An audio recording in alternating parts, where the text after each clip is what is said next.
Hi, Sandra Jones here, and I am interviewing the great Chris Watkin. I nearly said the late great Chris Watkin then. Chris.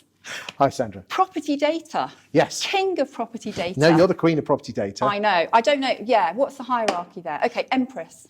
Okay. Goddess. Okay. Yeah. Prince of property data. Okay. Tell me, what is the value to agents of having property data and using it well?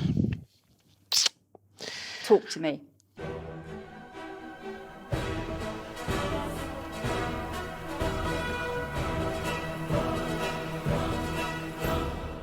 Every homeowner is interested in the value of their own home, the pound notes. It's why whenever you see a brand new for sale board on your street, you're always going to have a look, to have a nosy at the pictures, but more importantly, look at the asking price. So you can say to you that, have you seen how much that's on the market for?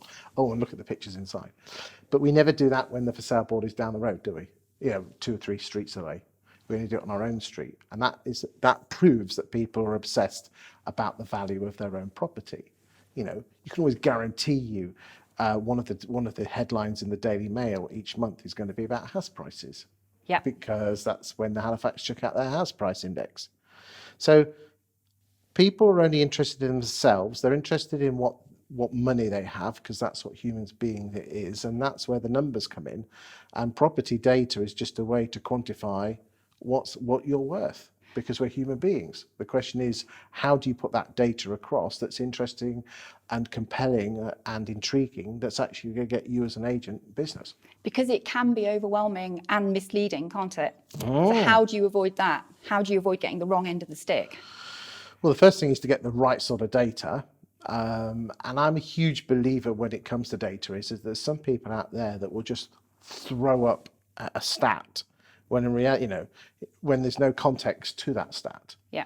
So can you remember the old school days where the schoolmaster used to sell, schoolmistress, compare and contrast? I'm a huge believer, if you are going to mention some stats, that you compare it against something else that they will know. So if you're mentioning that house prices in Grantham, which obviously we're in Grantham today, centre of the universe, but house prices have gone up in Grantham by 10% in the last year, whilst in Peterborough, they've only gone up by 6%.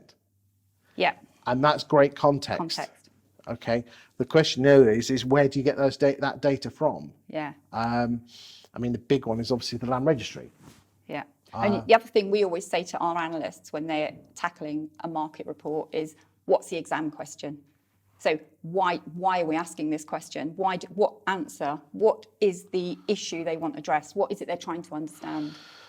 Well, people just basically the pound notes in their back pocket, because the British are obsessed about the value of their own home. Yeah, which is why, as you say, the context, if you're saying prices have grown by 10%, well, is that better than those people up the road in Peterborough, or not as good? Obviously Grantham's better than Peterborough. Obviously. We do have someone in Peterborough in the back of the room, so we can't really... I have to say, I'm quite impressed by Grantham. It's my first visit. Well, it is the centre of the universe, obviously. Hometown to Margaret Thatcher and Sir Isaac Newton. I can't believe you put them in that order. Well, we have, and Nicholas Parsons, the comedian. Oh, really? Yeah. I'll put him first. There you go. He's amazing. What other sources do you use other than Land Registry?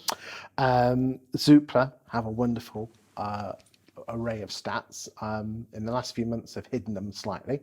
But if you go to the homepage, scroll down to the bottom, click on Sitemap, and then after Sitemap, scroll all the way down to the bottom to Useful Tools. If you click on Useful Tools, there is tells you what the average value of a property in the town, also split down into types of detached, semi-terraced and flats on every town in the UK and every postcode.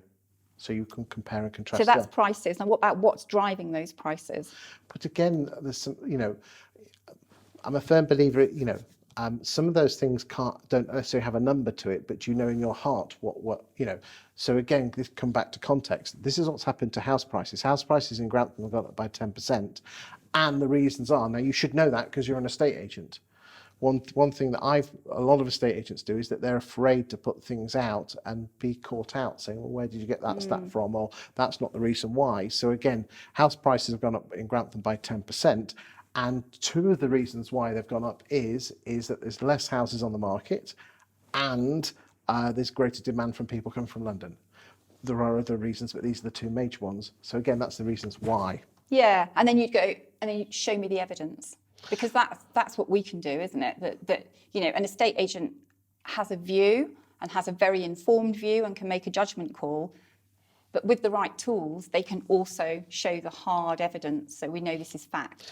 I mean, one thing that you guys do at Dataloft Inform is that you allow the facility for agents to produce a report on both their sales market and their lettings market, with average rents, average house prices, and the general trends of the market. And I'm a huge fan of what you offer at Dataloft with your product there. Thank you. That wasn't in the script. Yeah, no, it wasn't, but. Yeah. Do I have to be a huge fan of what you do? No, you don't have to. Okay. Well, thank you. Thank you very much. Christopher Watkin, that's been fantastically insightful. Thank you. Thank you very much.